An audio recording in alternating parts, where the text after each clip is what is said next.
Hey, y'all, I got a movie recommendation for you, and the movie is Nuremberg. And the reason I recommend this film is because, number one, it's eye-opening, it's staggering, it's prophetic, and the acting is brilliant. So let's start with Russell Crowe. He plays Hermann Goering. I don't know if I pronounced that right, but anyway, Goering, the guy who was second in command to Adolf Hitler, right? Y'all remember Russell Crowe from back when he did Gladiator, his big stud muffin of a guy. Well, now he's a portly, older gentleman playing Goering.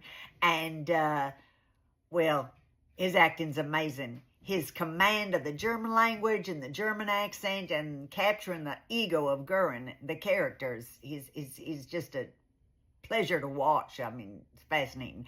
And then Rami Malek, he plays the psychiatrist Douglas Kelly, who probably none of y'all have heard of, but he was brought in to evaluate all the Nazi prisoners in Nuremberg to make sure they weren't going to commit suicide before the trial.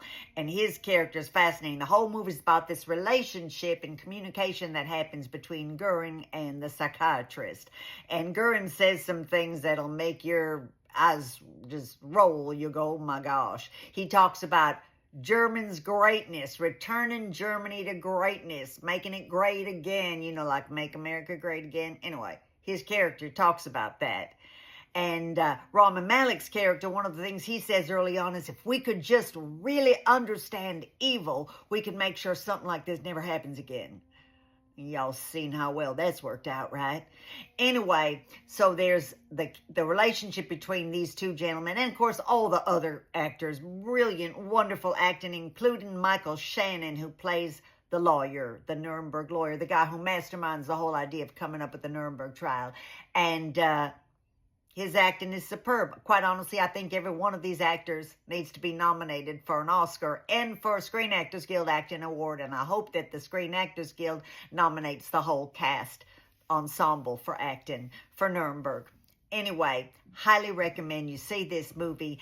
And I finally want to say one other thing. There's a quote that goes up on the screen at the end of the film. This is not a spoiler. It's a quote anybody could look up, but I want to read it to you. It's from a philosopher by the name of R.G. Collingwood. And here it goes. The only clue to what man can do is what man has done. Think about it. I'm all in good fun. Have a beautiful day.